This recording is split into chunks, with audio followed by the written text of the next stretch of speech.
Welcome to the Debrief podcast with Matt Brown, the podcast where pastor and author Matt Brown debriefs your questions about Christianity and current issues shaping our culture. Thank you for listening and enjoy the show.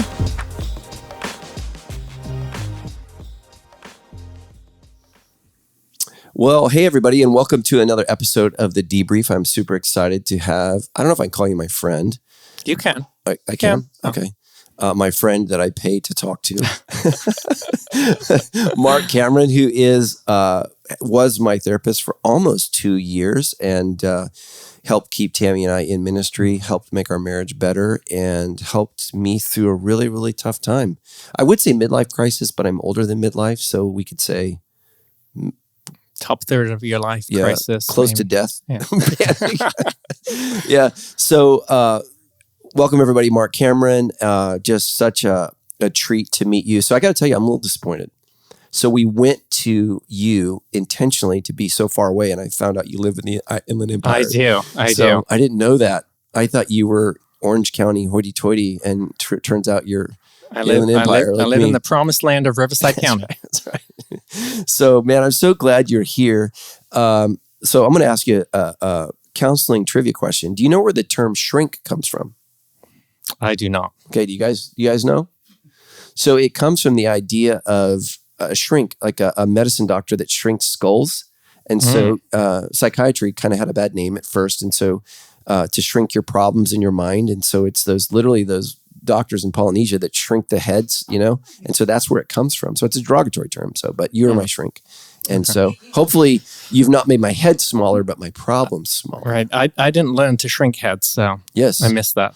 I do every week with my preaching. I make brains smaller every week with my communication skills. All right. Well, welcome. So glad you're here. My wife is super nervous because we can just talk about how I was super healthy and she needed Jesus, and Marc can share everybody he can't do that. But all right. So the first question is, how do we meet? But we met in therapy, and actually you were recommended to me by Saddleback Church. And so that's where I got, actually, I think your boss recommended you to us. And so, how do you say his last name? Milan Jurkovic. Yeah, there you go. So, great book called How We Love. Fantastic book. It really, really helped me, challenged me. I felt great. My wife, when she read through it, she felt worse at first. Like it just kind of brought up a lot of her painful experiences from childhood. For me, it was kind of like, oh, it makes sense why I'm so tweaked. But fantastic book. So you can tell us a little bit about yourself and your background. Yeah, so I'm a licensed marriage and family therapist. I live in Riverside County, as you said. Yes. Work in Orange County. I have been married for 12 years this year. Mm-hmm. We're a blended family, 2 kids, both of them 18, 3 months apart. Wow. Graduated high school last year, so we are going into the empty nesters phase. Maybe you can come to me for counseling. Yes. Yeah.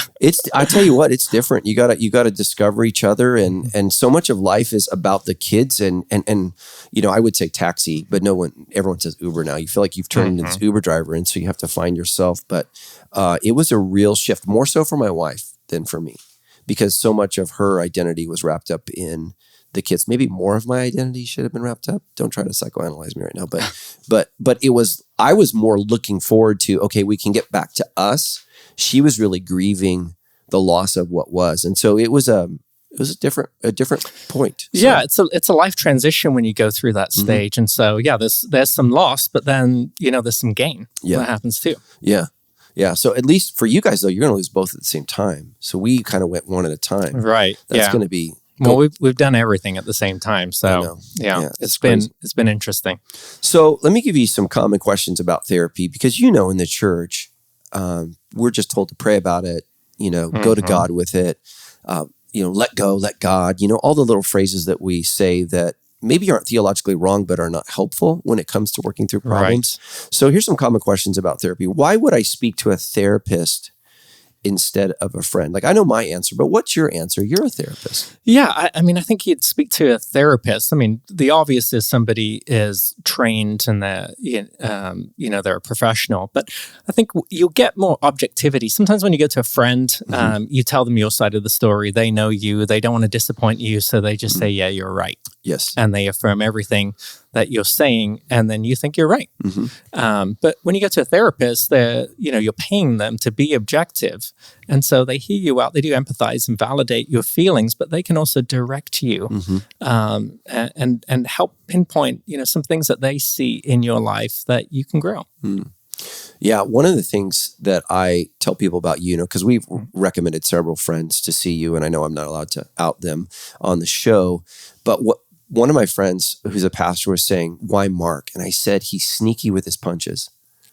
So I don't know if you know what I mean by that, but you're really good at confronting in a way that I feel like you caught me off guard, but it's still, because a good therapist to me knows how to confront the problem, but you're just like almost like a boxer. Like it's a very, very calculated, non-offensive, but still it's like, okay, he was challenging me on that. And you were so good in the way that you did that. And I know my wife would constantly talk about, Marc's so good in the way that he confronts something that I need to see. And so I don't know if anybody's ever told you that, but you're just really, really good at presenting maybe a painful truth in a very, very comfortable way. And so I feel like you have that gift. Someone just told me that yesterday. So that's so funny that you said that, because they use almost the exact words. Yeah. So well, you must be right. Part of it's cheating because your British accent. Like it makes everything sound like, as an American, we all sound like Trump, just offensive. But with you, it just feels like, oh, it's not that offensive because, he had tea and, we're talking. No, but it's a very, very interesting gift. And it's not something that I've ever experienced until really sitting under, your practice and appreciating that. Anyways, I'm very, very thankful. And so how do I know when I need to see a therapist? So I've gone to church, I've asked for prayer. We have soul care at Sandals Church. And let me say to all of our listeners, I say this to our pastors all the time, and I don't know that they believe me, but I say, you're not a therapist. Stop acting like a therapist. And so I feel like sometimes as pastors, we get a little full of ourselves, and it's like, look, man, you're over your skis here, buddy. Like this is a problem. We can pray into this, we can counsel, but I just a lot of times feel like people need therapy. So when do I know I need to see? Yeah, that's interesting, because we, as a therapist, you are trained in a different way than somebody who's a biblical counselor. I had someone come to me not too long ago, and they'd been seeing a Christian coach, and I'm not going to say the whole situation, but they told me the situation. I said, you need to leave. Yeah, it was abusive. It was dangerous. And they said to me, well, why didn't this other person tell me to do that? I said, I don't know. Yeah. But this is dangerous. And so I think, coming to see a therapist, I mean, obviously, the obvious is if you're stuck, right? That's when most people come to see a therapist. They need to work through something. But I think therapy is healthy. And so I think at some point in your life, everybody should go see a therapist and just kind of talk things out to make sense, to process through. You'll feel better. Yeah. So we just did this series called Healthy. And so it was physical health, emotional health, and spiritual health. And when we came to you, you have what's the pillow, the feelings pillow? What do you call it? Yeah. You have a name for it. What is it called? Well, we use something called soul words. That's our list. Yeah, but it's a pillow. Words. But the pillow, the feelings pillow. I tried to order that, and it didn't come. But what came was a mood meter. And so it's very, very similar. So, but I preached, and when I pulled out the mood meter, our church just loved it, and it was just hilarious. And what I talked about is I had a golf cart, and it's a large golf cart, but it has a front seat, a middle seat, and a back seat. And I talked about our emotions. And for my wife Tammy, her emotions tend to be in the driver's seat, which I find intimidating. But what I told our church is my emotions are in the trunk. And what I learned through therapy was both are driving. I'm just aware of my wife's because they're in the front seat, but I had emotions in the back seat, and I tend to be that guy and what I told our church is where we want them is in the middle seat. We don't want them driving, and we don't want them buried in the trunk. We want to be aware of them as we drive, but not in control and not suppressed. And one of the things that you really helped me to do was to talk about my feelings through disappointment, and really gave me permission, because as a pastor, I can feel like, well, I'm following God, I'm leading people. I should be able to navigate this myself. And I think what you helped me do was you helped me to better navigate things myself. And so that was your gifting, asking great questions. But the feelings pillow, the feelings wheel, you had a name for it. I can't remember it, but I remember one time Tammy got in a fight after about 6 months with you, and she's like, "We suck at the feelings chart." And I'm like, "Yep, that's why we're there." Because it's hard to express what you feel when emotions are high.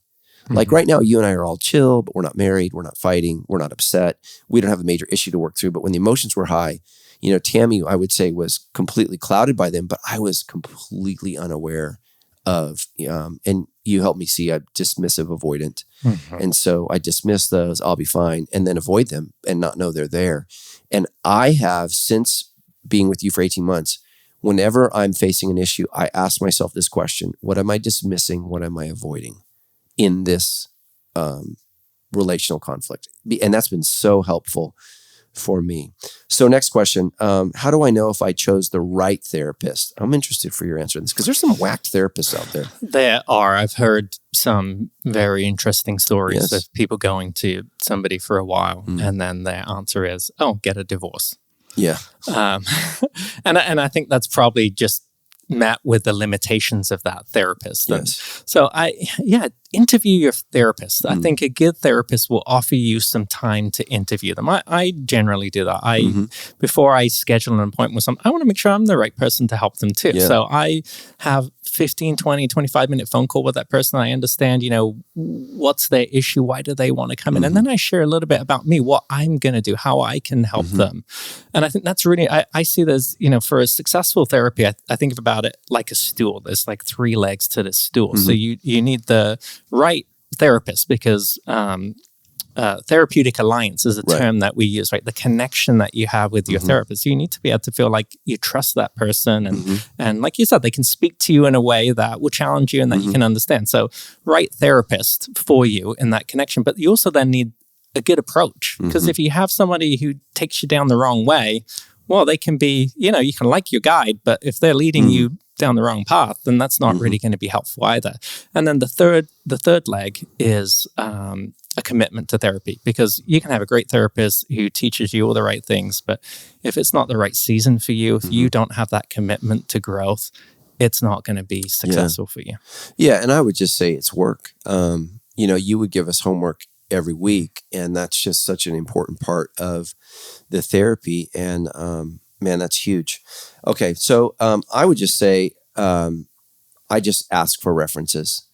I've given your name to a lot of people because Tammy and I have had, early on, we had a really terrible experience with a therapist. And it was just a person who just wasn't very good at their job. And what I would say is there's bad pastors, there's bad police officers, there's bad therapists, and don't throw the baby out with the bathwater.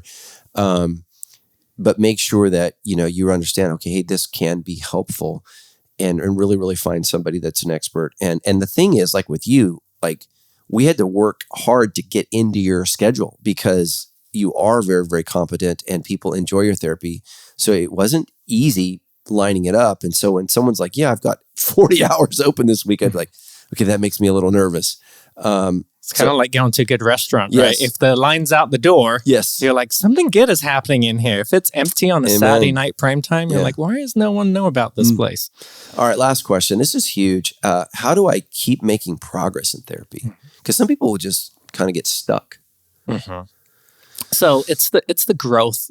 The growth happens under tension, right? When you go to the gym, you have to push against something. If you go to the gym and you lift a 5-pound weight, well, you can lift that for half an hour. It's not really going to do too much for you. You have to push against something that is challenging for you, right? And once you get used to pushing against that weight, you build up to the next weight. And so you actually have to do the work. There's many people who come to therapy and then I'll ask them, hey, so what happened this week? What did you learn? What insights did you have? And they'll say this to me, I was really busy. I didn't have enough time. But the kind of things that I'm teaching folks is it's not about time. It's just about the way that you use your time. It's how you interact with people. And everybody knows diet, exercise is going to lead to, health, physical health. How many people do that? They don't. So you actually have to do the hard work, the existential part, the difficult thing. And it's, the nature growth is painful and uncomfortable. You can't jump into a swimming pool and not get wet. Why? Right. Because the nature of water is wet. Yeah. So the nature of growth is painful and uncomfortable. And so if it's not painful or uncomfortable,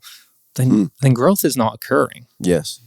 All right. Let's talk about some myths about therapy. And, I don't know much about your background in terms of the way that you grew up, but I grew up in a very conservative Southern Baptist home.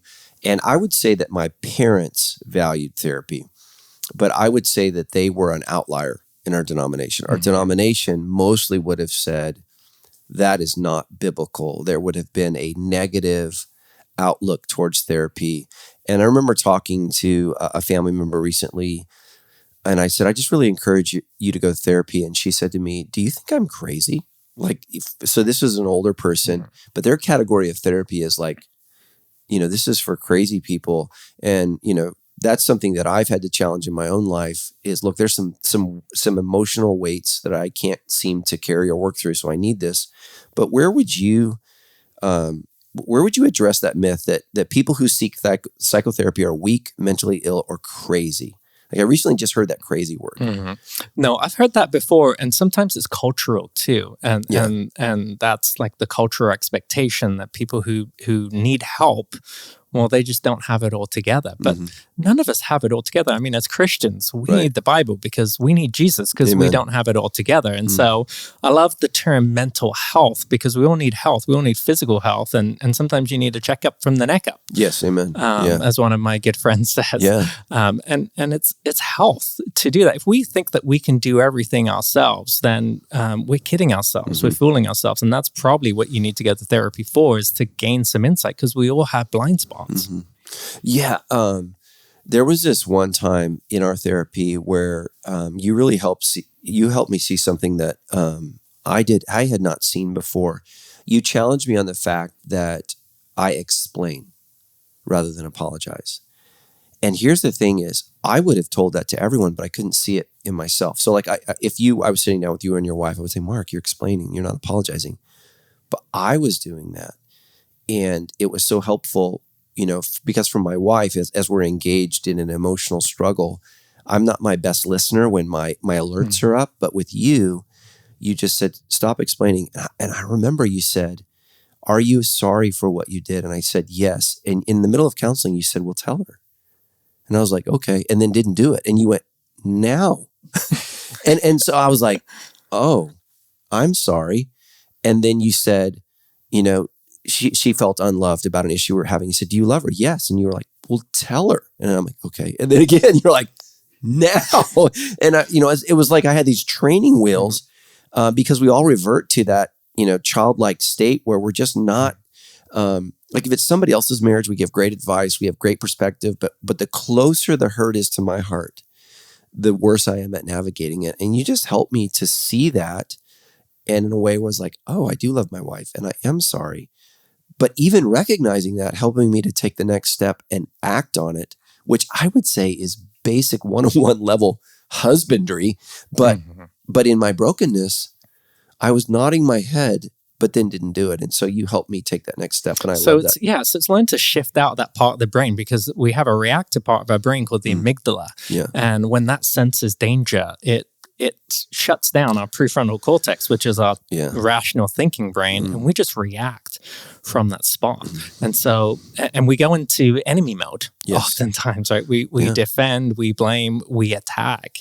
And it's learning just to kind of pull back a bit and just take inventory and develop something called the observing self, which is the part of us that actively self-reflects. I often say this, is that you don't observe televisions, you watch televisions, right?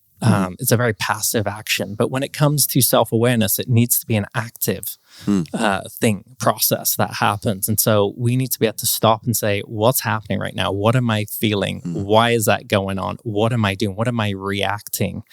And take inventory and say, okay, let me put a word to it. And that's why, learning about emotions are important, because emotions drive behaviors, seeking to get a corresponding need met. So if we feel misunderstood, we want to be understood. If we feel unheard, we want to be heard. And we're going to do an action to try and get that met. So, someone might speak louder and yell because they feel unheard. And so it's learning what is happening in this moment. How can I put language to it?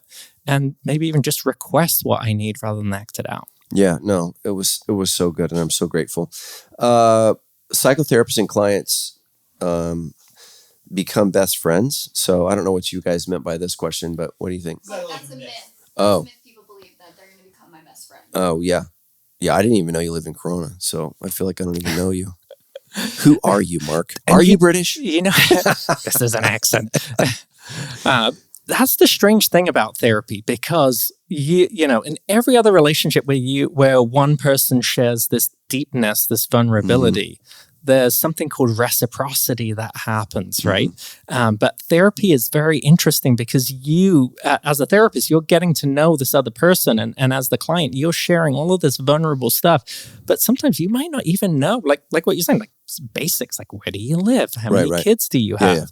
You don't know this basic stuff, and you come for, you know, sometimes a year, 2 years, and it's all one way. And so it feels really strange. So of course it does feel like you're close to that person and like they are your friend. And as a therapist, it's interesting sometimes because some people you really connect with and you're like, I would really like to hang out with this person, but you can't do that. So, you know, we're human. We do connect better with, you know, with some people than others, but it's an interesting dynamic. Yeah. I can't tell you how many times we left your office and I would look to Tammy and go, I don't know how he does that. Like I would jump off a bridge if I had to listen to, like, I couldn't even listen to our problems all day, much less like we're like your fifth or sixth couple for the day. And I'm amazed at how you do that because I don't have that gift. You know, I'm not very good at counseling at Sandals Church. They banished me from doing it years ago, but I'm just very grateful that you have that gift. And for me, you know, I tend to like people to like, I want them to like me. And so I had to, when I came to see you, I had to just constantly go, okay, I'm not here to win Marc's approval. I'm here for Marc to help me. And so that means I have to be honest about some warts on my soul. And so I had to check myself constantly because, and with our marriage, my wife's fear is that I'm going to win people over with my personality. And so then she feels unheard. So I have her feeling like she's going to get overshadowed by my personality. And then I have to, you know, I can't convince the cancer doctor I don't have cancer. That's because ultimately that kills me. So, because you are a very likable person. So, okay, psychotherapy, can it solve problems in one or two sessions? I could answer this, but I'm curious. Right. Yeah. No, of course it can't. I mean, transformation takes place over a period of time, right? It takes insights, it takes breakthroughs to happen, but it's neural pathway building. Right. And you have to do something over and over again to cement a new neural pathway. So therapy, someone's telling you that you'll be fixed in 5 sessions, it's not true. Yeah. Yeah. Amen. All right. Couple talking points, stigma and shame. How can you help our audience? Because I imagine there's some even though our vision at Sandals Church is being real with ourselves, God, and others, that's a very difficult vision to live out. There's a lot of people. We did confession this week. And what I say at Sandals is if you want to get real, if you want to heal, you got to get real. Because it's just this block for most people. And we had people come up. And I heard one confession. A woman came up to a female minister in our church, and she said this: I was committed to carrying this sin to my grave. And I just thought, wow, what a breakthrough. And I don't know if you're that person that said that, they didn't share with me what the sin was, but just how powerful that is. Because, man, what I would say is that's going to lead to an early grave if you're carrying something so dark and to be able to confess that and share that. But why do you think Christians, where confession should be a central part of our life? I think about James 5:16, confess your sins one to another so that you may be whole and healed. That's the half-brother of Jesus there. Why do we struggle like saying, okay, my life is not what I want it to be, you know? Well, shame makes us want to run and hide. Yeah. It's from the beginning, the Garden of Eden, Adam and Eve were naked and ashamed, and they went and they hid. And so it's been like that from the start. Now, the difference between guilt and shame is guilt has to do with actions, like I did something wrong. Right. Shame has to do with personhood. There's something wrong with me. And we all struggle with shame somehow. Sometimes people think somebody who's shameful is like this insecure person and they're not very confident, but that's not true. Sometimes shame is covert. We live in Southern California. There's times I go walk on the beach and there's somebody, trying to get that perfect shot for their Instagram, like they're in their bikini. And that's shame-based, right? They're comparing themselves to others. And they feel good about who they are based on the amount of likes that they get. And they don't, on the outside, it seems like they're very confident, but it's not. There's this hole inside of, am I good enough? So we all struggle with shame, and it's learning to see where we struggle with shame. And so the antidote to shame is confession, is to say, I did this wrong. Bring it out into the open, because shame makes us want to run and hide. And so that's why the Lord says, be faithful to confess. If you confess, I'm faithful to forgive you. And that's how the transformation happens. Yeah, now you're preaching. That was that point number 1, confess your sins one to another? No, that's James. Sorry, it's if we confess our sins to him, he's faithful and just to cleanse us. That's 1 John 1:9. So he's listening to our stuff. All right, fear of judgment or rejection. Why would that be an issue for a therapist? I mean, not for a therapist, for me coming, like, you're going to reject me, you're going to judge me rather than help me. That just seems weird to me. I mean, the whole point of therapy is to work through that. Yeah, I mean, it takes a amount of vulnerability to go to therapy, and to talk about where you're inadequate, where you're insecure. And it's hard to do that with somebody, because we do think that they're going to judge us, right? Now, there's a difference between judgment and condemnation. We all make judgment. If I'm going to cross the street, I look both ways, I make a judgment. Yeah. So the whole thing about not making judgments, we all judge. Now, condemnation is something different, and you really have to have a security in their relationship with someone to be able to confess some vulnerabilities about yourself. And so I don't know if that's based on your therapist is going to condemn you, or if others hear you are going to therapy, that they might condemn you or think worse of you. Yeah, one of the things my wife has talked about for years is being a receiver of real. Have you guys heard her talk about that? So it's something that it's just so important. We went to this weekend seminar, healing seminar, and I shared something very vulnerable, and I mean, the host just pummeled me, and I just told him, I was like, you're terrible at what you do, and I don't ever want to be a part of this again. And everybody was just like, and I just left. I was like, oh my gosh, dude, be vulnerable, get in the middle, tell us your deepest, darkest secrets. And then we all have stones, and what they were trying to do is they were worried that I had offended Tammy. But I was talking about something that I was struggling with, but in order to defend her, they just condemned me. It was bizarre. Well, and you're not going to get vulnerability from someone when you attack someone. Then naturally they will be defensive. You're not going to get vulnerability from them, because we self-protect. Yeah, that makes sense. Amen. Okay, past negative experiences. How do you manage that? Because I'm sure you've had somebody come to you that had a really bad experience with a therapist. So how do you help them with that? Yeah. So. Therapy is a collaboration. I tell people that, we're going to come up with the goals together. If you're not sure where I'm going in therapy, with any therapist, you should be able to say, hey, can you help me understand where this is going? A good therapist should be able to tell you, this is the reason why we're doing this. And you don't want the client to direct therapy, because then, well, how am I helping you? Because you're doing it all yourself. But you need the buy-in. It needs to be a collaboration. And so a client should be free to say, hey, can we talk about this today? Because that's going to be most helpful. And a good therapist should be able to adjust to that and say, okay, let's do that. Amen. Okay, lack of self-awareness. That's huge. A lot of people just don't think they have a problem. What do you do when you get a person that comes to see you like that? Because you guys specialize in couples. Correct. So I bet oftentimes you have a spouse that's very interested, but you have another spouse that does not want to be there. Many times. Yeah. So what do you do with that? That happens. So couples therapy is very interesting, because you have to be very directive. And I think some people go to therapy and they don't have a directive therapist in couples therapy. And you end up talking about what I call the cow, the conflict of the week. And so they go in and they just talk about the conflict of the week, and the therapist sits there and nods a little bit, and then they leave and they don't feel like anything is solved. And so you need somebody to direct and position and say, okay, face each other. This is what I want you to start to talk about. This is how I want you to do it. Right. And in doing that, you're positioning them and they're building this neural pathway. And so I tell people, listen, couples therapy, it's individual growth work, right? It takes two secure people to have a secure marriage. You can't take two insecure people, put them together and say, have a healthy, happy marriage. Like that math doesn't work. Yeah. And so this is individual work that you do. We use the couples dynamic to expose this regulation, to create an opportunity for you to practice something new. And so I'm constantly challenging each person separately on what I see their areas of growth are. Yeah. Amen. Yeah, I would actually say this. So some of the hardest sessions I had with you, because Tammy and I, we went as a couple, but let's say it was a week or two where she couldn't be there and it was just me and you. So because we were commuting to see you, we would do an extended session, which sounds great until you're just there.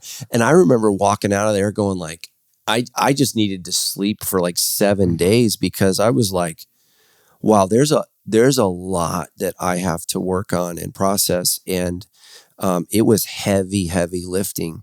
And you helped me to see some things that I just, was unaware of. And I would just say that for me, for those who are listening, I trusted Marc. Marc came highly recommended, but instantaneously, I liked you. I would say this, you were competent. That's a big thing for me. Is this person somebody who is competent at their craft? Have they, and I don't want to say mastered like in perfected, but mastered in, they're an expert in their field. And I felt like you were an expert in your field. And okay, I can trust this guy helping me to manage some emotional techniques that I've learned to make it in ministry because it's hard. And, through the years, what I would say is if you're wondering what it's like to be a minister, just let people spit, slap you in the face and insult you and then respond like Jesus. And you'll find what you're really doing is just burying, hiding. And then what I was doing is acting like it didn't hurt. And I think that was not helpful because I was just saving it for later. And you helped me to kind of pull that out. Okay, we're going to take some questions and these are good. So these are actual questions from church members. And our most famous church member is Annie Moss. And she writes Oh, nice. in very I've heard of regular. Annie before. Yes, she is a faithful question asker. And this actually is a male Annie, I think. But this is a great question. It's been 10 months since my wife cheated on me. I am praying for you, Annie. That is something I am grateful that Tammy and I have never had to go through. But unfortunately, Marc, I have had a front seat to adultery many times with friends, with pastors, where I just saw lives destroyed. So by the grace of God, I've been able to be faithful to Tammy. But one of the big reasons why is I've gotten to see the aftermath over and over again, and it's never good. So praying for you, Annie. 10 months since my wife cheated on me. I've been in therapy, praise God, church, and community group regularly since then. I know it takes time to heal, but there are still so many unknowns. I believe I'm in the anger stage currently, and that's where my question stems from. Can you forgive someone and still be angry with them? I can't wait to hear your answer, Marc. I still love her. Even now, I just want the best for her. I want her happy, safe, and loved, but I want to feel that too. It angers me that I have to suffer for an undetermined amount of time until I'm healed. Thoughts? Wow. Yeah, thank you, Annie. This is a heavy question here. Whenever there's been betrayal, you need to go to a therapist who is skilled and understands betrayal dynamics. It's a whole other part of therapy. If you go to somebody who doesn't understand this, unintentionally, they're going to take you around and around and you'll feel stuck and you'll be saying, I've been going for so long. Like, why isn't this healing? Why isn't this getting better? The wound of betrayal is the person who has hurt you so deeply you want to run away from. That's your safety system. But then your attachment system says, I want to run toward you. Wow. And you're stuck. Yeah. You're stuck between these two systems simultaneously pulling you in two different directions. If you don't have a therapist who understands that, who can help explain that to you, you're going to be stuck between these two things. So number one, find somebody who's skilled in betrayal, who can walk you through this process. And it takes time. It starts with a full therapeutic disclosure by the unfaithful person for the betrayed person to then hear out. And that's a process in itself to be worked through with a therapist. So it's done. So it's not blaming. and so that the other person can hear it, and there's confession in there. But to get to the forgiveness part, oftentimes people think, you know what, I have to feel like forgiving to forgive. And that's actually not true. There's two parts of forgiveness. There are decisional forgiveness. There's decisional forgiveness and emotional forgiveness. And studies show that often it takes multiple times of decisional forgiveness before you reach the emotional forgiveness stage. And so, it's just the act of the will to do that. And then later on, and forgiveness for you, Lewis B. Smedes says to forgive someone is setting the prisoner free and realizing the prisoner was you. And so I would say to this person here, it's totally understandable that you are angry and that you want to forgive, but there's a lot of hurt to be worked through. And it's in that process that the healing will come. So make sure that you find a therapist who is skilled in betrayal. But don't be discouraged. You're on the right path wanting to forgive and just keep working at it. I mean, you're the therapist, but as a pastor, I would say it's okay to be angry if your wife or spouse cheats on you and leaves you. I think that's a healthy response. Like if you're like, that would feel weird. Like, and I'm not saying go act on that anger, but I think that I would be deeply concerned if someone wasn't angry. Like if you're married. Well, then they're in the denial, right? Yeah. Whenever we have loss, we go through the process of grief. Grief has denial, bargaining, anger, sadness before acceptance comes. And it's not always linear. We don't go through these stages one by one, and sometimes we can go back and forth. But anger is a normal stage. We're built in the image of God. There's many times in the Bible that God gets angry, and anger can be very adaptive. Anger creates a whole physiological response in us that pushes us to take an action. And so when we're angry, we need to maybe hold boundaries. We need to maybe leave in a situation. So anger is adaptive. Amen. That's such a good word. What do you think about this sentence? I just want the best for her. I want her happy, safe, and loved. What do you think about that? Is that tension that you're saying? Yes. So he wants to run from her, but still to her? Correct. Because I don't think if Tammy cheated on me and left me, I don't think I would sit here, Mark, I want Tammy to be happy, safe, and loved. I'd be like, I want a little judgment, a little fire. And I think there's a part, I think that's where he's stuck. There's that part of him where he wants justice. Like, you've done this, you've hurt me, but he loves her. He's attached to her, so he doesn't want to see her hurt. And so that's where people get stuck, is like, can I be angry at you? But then I think, well, my anger is hurting you. And that's actually part of the betrayal recovery process, is for the unfaithful person to be able to hold the betrayed person's anger and to actually give up their right to be reactive for probably even a year so that healing process can take place. Yeah, man. So I'd never heard of that, who specializes in betrayal. I'd never even heard that until you said that right now. Wow. That's amazing. Okay, another Annie from Hemet, Anna Moss from Hemet. We love Hemet. Professional physicians such as Dr. Gabor Mate, I don't know if I slaughtered his name, I apologize. I speak Hebrew, I should be able to say his name correctly. Gabor Mate believes that ADHD is not a disease, but a problem of brain development from early childhood, as well as an overall stressed society. How does a Christian who struggles with the issue deal with it holistically, considering both childhood trauma and the advances of modern medicine? Do you know who Dr. Mate is? I do. Okay, so I'm interested in your... Yeah, he's obviously a very smart man, probably smarter than me in a lot of different areas. There's some of what this question says that I might agree with. ADHD is a real thing. So if somebody's interpreting it this way, that it's not a real thing, it is a real thing. I live with 3 people who have ADHD. Yeah. It's a real thing. Yeah. Trust me. Yeah. I don't, in terms of if it's not a disease, ADHD is termed as a disorder, not a disease. And I actually really even don't like that word disorder, because I think it makes people feel broken inside, like there's something wrong with me. And really, that's the way that your brain has been designed. I think there's 8 to 10% of people in society who have an ADHD brain. And lots of times those folks are highly creative. But when you have ADHD, you struggle with planning, prioritization, organization, sometimes emotional regulation, because it has to do with deficits in the prefrontal cortex.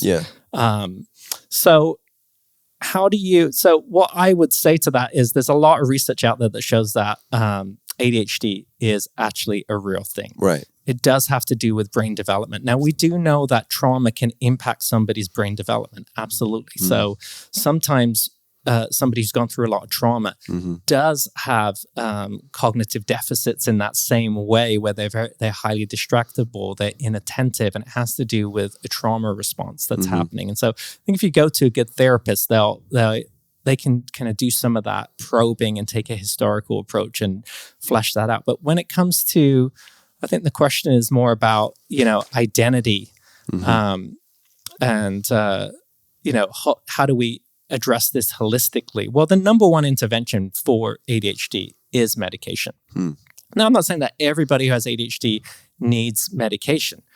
Medication helps those folks be able to focus. Right. And so if you have a job that requires you to do that, then medication may be helpful for you. If you don't have a job that requires you to do that, it might not be adapted to you. My wife has ADD. She worked in the ICU for over 10 years, and it was just so much stimulation for her. She was really good at her job. She didn't need any medication because, that environment worked for her. So I think two of the most important decisions that you'll take if you have ADHD is, one, the person who you marry. Right. They need to understand this about you, because there is an ADHD effect on marriage in terms of sometimes the non-ADHD spouse can feel like they're the one who's doing most of the physical responsibilities at home.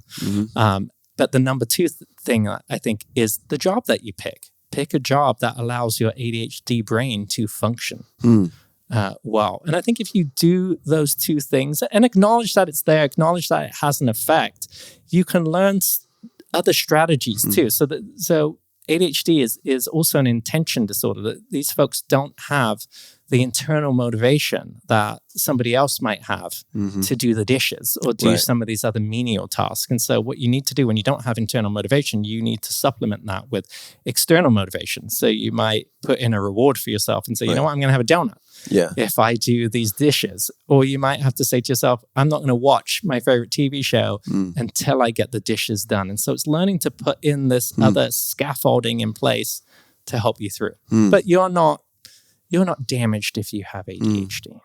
Yeah, I don't know if I told you this in therapy, but like 15 years ago, I did neurofeedback therapy. Did I ever tell you that? Yeah, and it was life-changing for me.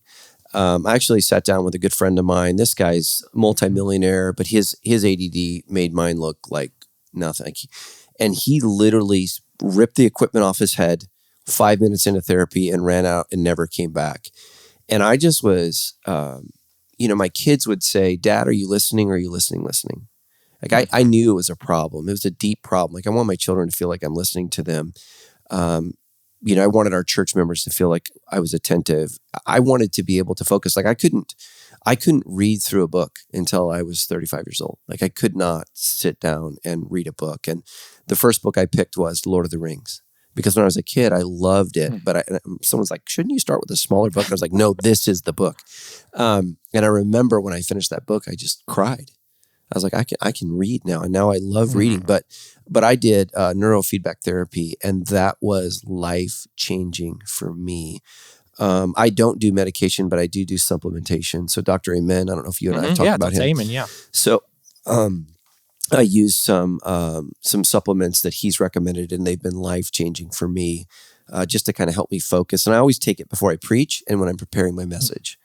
But neurofeedback really helped me in a lot of ways. But I just, my poor parents just struggled with me academically, all through life. I just remember them pulling their hair out because I just wouldn't do the things that they asked. And it wasn't I was a bad kid. It was the inability to focus, follow through, pay attention. I would just say fantasizing all the time. And you lose track of time. People who are ADHD have something called what we call time blindness. You think it's going to take you this amount of time to do it, and it's not. It's going to take you double that amount of time to do it. Yeah. So I have a lot of compassion over this. And I actually like a lot of what Dr. Mattei says. You also know that there's clinical research. 2 kids grow up in the same home. 1 kid has it and the other doesn't. Right. So I mean, it's not, it's not all about the things that happen to us, but it is sometimes an internal, kids come out the way they come out, and you have to deal with that despised, environment. But it just says this, how do we deal with it? And what I would say is all in. And so do therapy, do neurofeedback. And then if you need medication, I can't tell you, Mark, how many times I will have somebody stop me in the lobby with tears in their eyes. And they'll say, is it okay if I take medication? And they feel like they're sinning. And I always say, well, is it okay if you wear your glasses? Right. Well, why? Well, you need them. Well, let's pray over your vision. So if God heals your vision, then you don't have to wear them. But if he doesn't, then you need to wear them. And so what I tell people is they're just like glasses. Some people need them, some people don't. And the way glasses help people to see better, medication can help people to think more clearly and more focused. And as somebody who has battled this, had it not been for neurofeedback therapy, Sandals would not be as big as it was. It would not. I probably wouldn't be married. My kids would have a real hard time because it's hard to have a dad who's not present, who's always somewhere else. And so I'm a big proponent of that. But what I tell people is that medication is like steroids. So I like to work out at the gym. So if I just take steroids, and I'm not advocating that anybody go out and juice up today, but I'm just saying if you just gave me steroids and you gave me the best steroids there are, anabolic steroids, but I never work out, they're not going to transform my body. And so what I tell people is medication, I think, will help you, but you got to work out. So in therapy, doing the exercises, but I just see too oftentimes that people just choose medicine and don't continue the therapy, don't continue the work. And the medication stimulants for ADHD are short acting, meaning that once you take them, it works very quickly, but it wears off very quickly by the end of the day. And so it's just slowing your brain down long enough to learn new skills, build new neural pathways. But if you don't do that, then the medication doesn't fix you. Yeah. Amen. Okay. Camille, we got a real name, from Minnesota. Thank you, man. We got listeners everywhere. That's great. I recently watched a sermon. Here we go. Mark's not responsible for this. Of Pastor Matt about grace and how grace is what makes Christianity different from other religions. I think this message was a year ago. Yeah. Okay. I remember this one. I absolutely agree.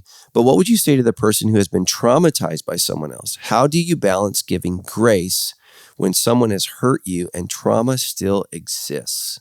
So you didn't watch the sermon, but what do you think? You just watched this question. Yeah, when I think about this, because I hear people asking this, and sometimes what they're really asking is, do I need to forgive someone? And then if I forgive them, does that mean I need to stay in relationship with them? And so forgiveness and reconciliation, those two are two different concepts. Yeah.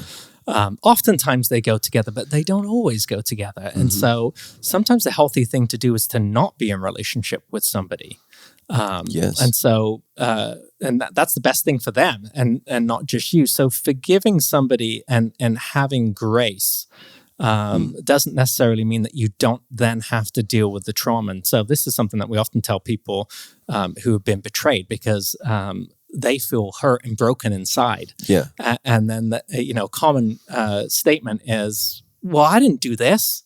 Why do I have to deal with the aftermath, right? And if you've been in a car wreck and you didn't cause it, well, you still got to go and do physical therapy. You still got to go and do the healing work. And it feels unfair to actually have to do that. But we have to do that if we want to be healed. And so those are two things I would say. Reconciliation doesn't always go with forgiveness, but you have to work through your trauma when you've been hurt too, for you to get to a place of healing. Yeah. I would just say, Camille, I haven't preached that message and I think it's been over a year, but for me, grace is more about releasing. And it's just saying, God, I'm going to trust this to you. And I like what you said earlier, Mark, that forgiveness is realizing that you set a prisoner free, but you were that prisoner. And so it's not so much about, and it's not saying what they did was okay or right. It's just saying, I'm going to release this and I'm going to give this over. And then Christians, I think, manipulate and really wound people with this whole idea of forgiveness. We had a young lady at our church, and she just was in tears. And she said, Pastor Matt, will you help me? I said, what's the matter? And she said, my father sexually molested me. She said, I'm getting married and my mother wants me to let him walk me down the aisle. And she said, because we're Christian, my mom says I have to forgive him. I was like, where's your mom? I turn into, I'm the shepherd of this church. I turn into a protector. And I told her, I said, absolutely not. I said, I'll walk you down the aisle. I'll pick any men in this church to walk you down the aisle. You don't have to have a man walk you down the aisle. No, absolutely not. That is not, forgiveness. It was just this gross misunderstanding. It's what you said. There's a difference between forgiveness and reconciliation. What your dad did was wrong. Hand him over to the Lord. God, I'm gonna entrust you with this process. I don't want that sin to destroy me in the moment and destroy my life. So I'm going to give that to you, but I'm not going to be in relationship with this gorilla that brutalized me. But it was just this bride, Mark, that's like, I have to forgive my dad because he did this to me. And I'm like, and then I asked her, I was like, well, did he ask for forgiveness? And what do you think she said? No. I'm like, oh my gosh. And we can forgive someone who doesn't ask for forgiveness, but we need to be careful, because if they haven't recognized what they've done, then they're not doing the reconditioning work to not do it again or to win your heart back. Yeah. Oh, I'm so sorry. Okay, Camille, I'll be praying for you. Okay, Chris from Riverside. I was wondering, Pastor Matt, if you and Mark might be able to speak on the topic of opposite gender friendships. I don't know if you saw this question. This is so good. I'm struggling with a friendship my wife has made with a guy at church. They spend frequent time together, and she has been caught lying about how often and whether there were other people present or not. We are currently in therapy about it, but I've seen no change. I don't know what to do. Mark, I cannot wait to hear your answer. Yeah, this sounds highly suspiciously like, Chris, you are being betrayed. And if you're not right now, all of the dynamics in the environment is setting her up for that. When there's betrayal, there's something called gaslighting, where you try and convince the other person that reality isn't real. And in gaslighting, there's an acronym called DARVO, Deny, Attack, Reverse, Victim, and Offender Order. And so oftentimes someone will say, well, no, you're being controlling of me. Well, you've had friendships before, and they will just turn it around to make you feel bad, to cover up what is going on inside. But I would say red flags, sirens going off, danger. And this guy, and even if they're not yet in a physical affair, it sounds like an emotional affair. And this guy's stealing intimacy from you, from your wife. And so, I think in a healthy marriage, you don't have opposite gender relationships in that way, where there's no one else present. And your wife should be able to say, if you're not comfortable with that, I love you. Our relationship's more important than that. So I think red flags, sirens going off from you, Chris, and this really needs to be confronted. Yeah, man, I couldn't agree more. And so, Chris, we're making two assumptions. Number one, that this is what you're sharing is what's happening. So we don't have her here to say, no, that's not what's going on. But I would say to anyone out there that if what Chris is sharing is true, I agree 100% with Mark. I don't lie to my wife about who I'm spending time with, whether they're male or female. Like that's a problem to me. Like if I'm lying to her about money or where I am or what I'm doing. When our kids were younger, we would track them, and they would feel so much like their freedom was being infringed upon. And I was like, your mom tracks me. I was like, and I'm paying for this whole show. And the reason I do that is so that she feels like I'm never doing something that she doesn't know where I am. And oh, by the way, our security team is tracking me, and multiple pastors are tracking me, because God forbid anybody ever says, Matt was doing this. I have multiple eyes in the situation that can say, yes, that was true, or no, that was not true. But I would tell my kids, I don't have anything to hide. I'm not worried about your mom knowing where I am. And if I got an accident or something, was unconscious, I want to know where to go. But it was just, and I just said that to my kids, because the reason you don't want me to know, is it really about freedom, or is it because you want to be somewhere that I wouldn't approve? And they didn't want to, the truth is they want to go somewhere they don't want to ask for permission to be there, because they know I would say no. And why is that? Because it's not good. And so anytime we're lying to a spouse or any significant relationship, there's a reason for that. What you're doing is wrong. And so, like you said, even if she's not yet crossed this line, you are headed in a very, very dangerous place. And I have deep concerns about any marriage where one person feels uncomfortable with your time with someone else, and you don't immediately go, hey, the most important thing to me is you feeling safe and secure in this relationship. And so while I like this person and enjoy this person, I'm not going to spend time with them alone for your benefit. Now, if it's somebody you work with, because there are those relationships where like, look, this is work. I got to do that. There's some things that you got to do, because there's been weird situations where maybe it's like I've had police officers and their partners, and I'm like, look, you go to the officer and say, hey, we got to switch this up. My wife's uncomfortable with this relationship. Sometimes you can't. You're a doctor and they're a nurse. So you have to work through those things, but do whatever you can to make your spouse feel safe, to make them feel secure. And that includes never lying about where you are and what you're doing. I just can't imagine a situation where that's healthy. What do you think? Yeah, I think whenever you've got something to conceal, there's a problem. Like my kids could go through my phone. I mean, aside from confidentiality that I might have with clients, they can go through my phone at any time because I have nothing to hide. Right. And I think healthy, secure relationships have that transparency. That's how trust is built. This is how trust is eroded. And you can't build a healthy relationship upon the sand of mistrust. And trust is so important. I don't know if you remember this, my daughter's in here, but I used to tell you, that trust is always one decision from being broken. And I would tell it to my kids, like, I love you. That will never change. Trust is something that changes immediately. And so, don't make a decision that violates my trust. So do the right thing, say the right thing. And if you've made a mistake, come to me and let's fix it. And I would say here for you, Chris, next steps is to hold a boundary and see if your wife is going to be willing to do that and bring that up in therapy. Yeah. And if you don't have a therapist who understands betrayal, get a new therapist. Amen. Who does. Yeah. Wow. Such a good word. All right. Last question. Deborah from Riverside, California. What does it look like to love your teenager who is dealing with gender dysphoria while also letting him know that you are not willing to accept, help, or go along with his decision? Man, I bet you guys get this a lot. I don't even know because you're registered with the state of California. So do they have any like laws, or is there anything on what you're allowed to say or not say? There are certain laws on what you can and you can't say to a kid who comes in. Okay, good. Okay. So context, we are both in counseling at this time. Praise the Lord. He first told me that he was bisexual and just recently told me he is trans like a week ago through a letter. We have not discussed it yet for a few reasons. One being I don't want to say the wrong thing. This is a great parent, Deborah. You are awesome.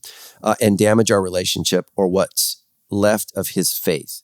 I've been praying about this for months, and the only thing the Holy Spirit is telling me is to love him, and I do desperately. Deborah, you are an amazing mother. I just want to say, I love your love for your son. What do you say, Mark? Yeah, I hear this, Deborah, and what I would say is no one's going to love your kid like you love your kid. So whatever instincts that you have going on to protect and communicate love, do that. Now, kids, especially teens, when they get to teenagehood, they go through a stage called neural pruning, where their brain starts to get rid of information that it thinks it doesn't need to get rid of new information. And also what happens is up until that time, it's all about me, right? The me identity. When they get into adolescence, suddenly they become aware of this we identity, this group identity. Where do I fit in? And so you'll notice that little kids will dance and sing in front of you. And as soon as they become teenagers, all of a sudden they're aware of their surroundings. Same people, but now they're aware that others are aware of them. And so during this time, teens look, their bodies are changing too, so they feel uncomfortable and they start to think, what is happening in me? This has not been my experience throughout my life. And they look for groups to fit in. And some groups out there will say, well, this is the reason why you're feeling that way. It's because you're uncomfortable in your body because you're in the wrong body. So now, here's what I will say. There are many teenagers who will have gender dysphoria, and then toward the end of adolescence, they won't. They'll understand who they are in their own body. And so what I would say to you, Deborah, is to affirm your son in who he is. This doesn't define who he is, right? He's your son, and you love him, and nothing he does is going to change that for you. And what I would say is I would make sure that he knows that, but then ask good questions. Say things like, help me understand how you're feeling about this or why you think this way, rather than, preach or lecture. I think if you preach or lecture, he's going to turn you off and he's going to zone you out. He really wants to know, do you still love me? Even if I'm going to be different and even if I feel, different in my body. So that's what I would say. I'd also want to say this is sometimes in our society, tolerance and affirmation are mixed up. Those two words mean two different things. Just because you might tolerate someone's perspective on something doesn't mean you have to affirm their perspective as true and right. And so, true tolerance is you get to have your opinion and I'm able to hear that out. And I get to have my opinion, you get to hear that out. And we don't have to agree upon that to be able to be in relationship with each other. Man, such a great question. So, Deborah, a podcast is not a pastor. So there are so many questions that I would love to ask you if you were sitting in my office. The first thing I would ask Deborah is there a dad in the picture? Who is his...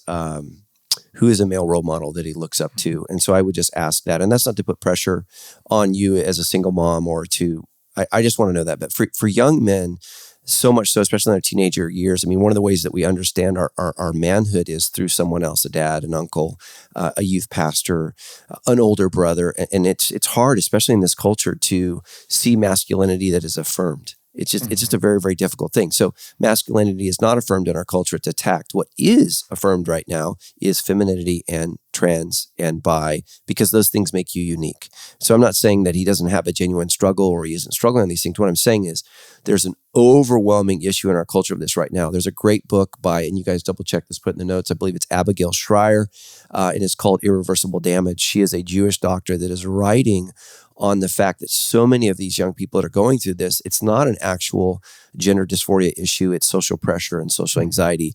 And what she's saying is the research, you just don't see this increase by 2,000, 3,000% in a period of a decade. That just doesn't happen overnight. What I would just say is I love you, I care for you, you're my son, and I'm so sorry that you're struggling through these things and I'm there for you. What I would say is thank you for the letter. I'm here, and I'm your mom and I'm going to love you. Let's talk about what you're hearing about school. What are you feeling? What are you looking at on the internet? Because what happens with these kids is they get on the internet, they get all this information, and they immediately, the algorithm of TikTok or whatever sucks them into this vortex where it's everybody who says, I transition and everything's great.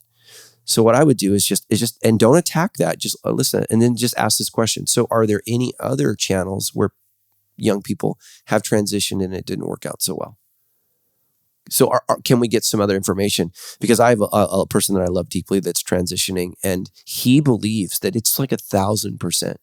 Like you do this, and I just said, I can't use his name. I just told him, I just said, but that's not true. And so there's more and more information on TikTok of detransitioners. I was just listening to this young woman talk about, in my algorithm research, it's just detransitioners. And she just talked about the negative effects of testosterone. She said, and the thing is what your doctor won't tell you. And one of the things she talked about was when you get on testosterone, your vocal cords enlarge, which I didn't know that.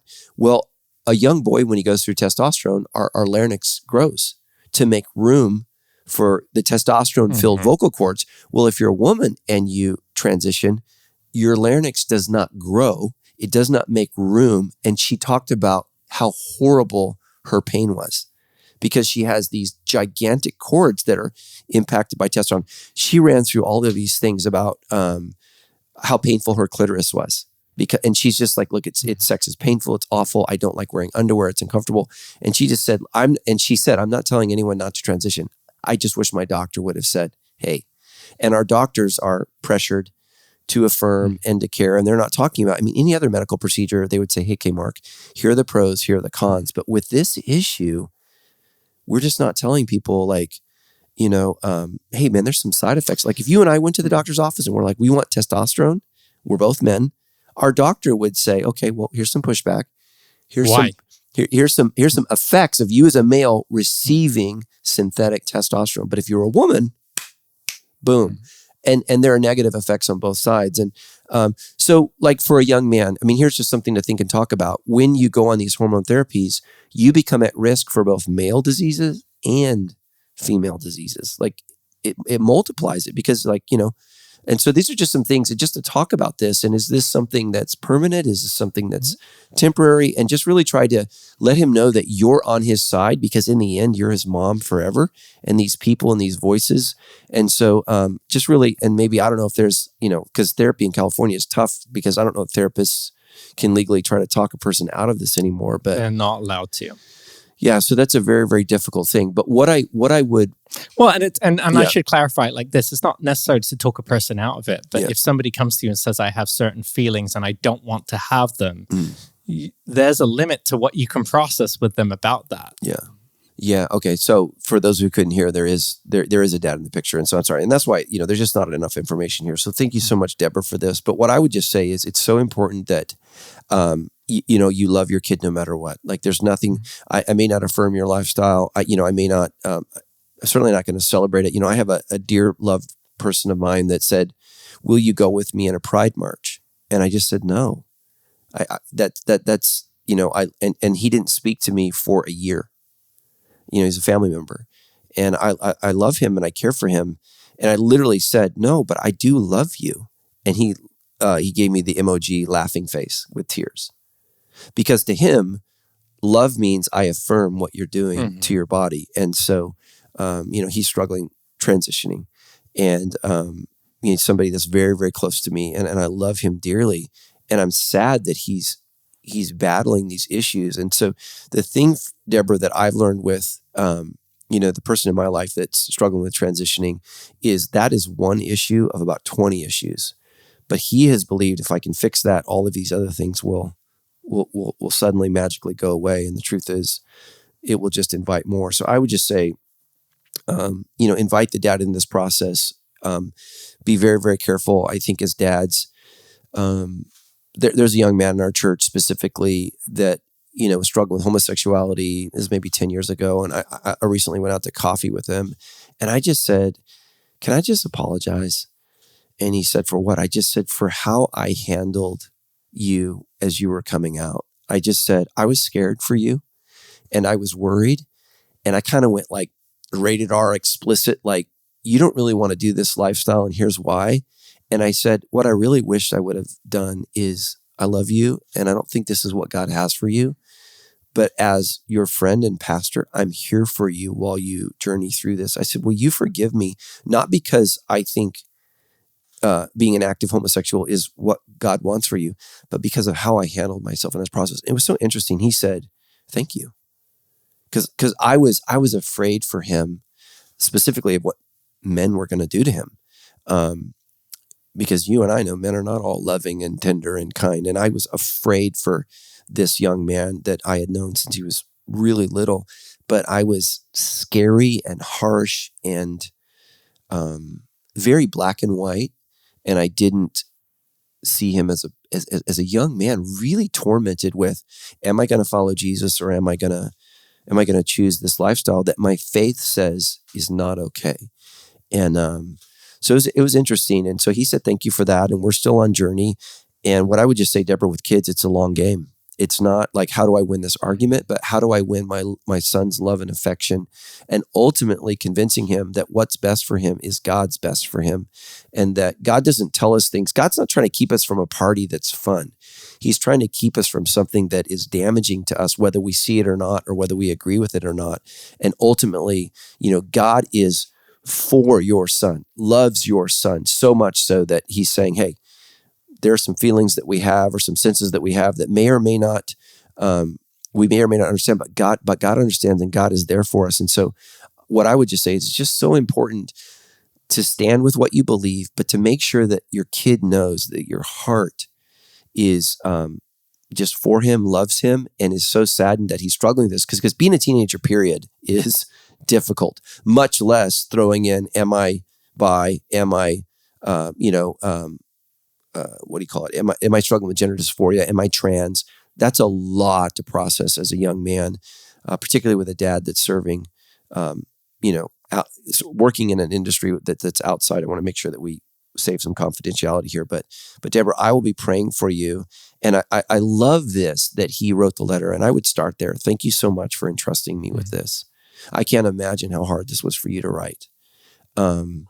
I cherish this, that you trusted me. And then I'm so sad that you're wrestling through these huge issues. And just know that I'm here, and hopefully your dad is going to be here to help you process through this. What we believe the right thing is, God made you a male. God decided that. and we want to stand on that side, but we understand you're an individual and you have an individual struggle. And so we're going to be here ministering to you in this as you process. Because here's what I've learned is my kids don't remember what I said. What they remember is the feelings that were generated by what I said. Yeah. They remember the emotions of the moment, not the specifics. And so if your son can walk away with, my mom and dad really love me and they're rooting for me in this, man, I think that's a win. Because ultimately all of our kids grow up and choose their own choices and their own paths. And we can't control them forever. So what we can do is advise them forever. And what I want my kids to know is come to me first because I love you and I care for you. And I'm going to tell you, the truth to the best of my ability. And this stuff I think is hard for parents, Mark, because this is not what I grew up with. I did not know a person growing up, and I'm 50, I'm older than you, but I did not know a person that was trans. Like when I was in high school, I did not know one homosexual person in my high school. Now there were people that were gay, but I didn't know them. So things have changed so much. So as parents, we're trying to prepare our kids for a world that we didn't grow up in and we don't understand.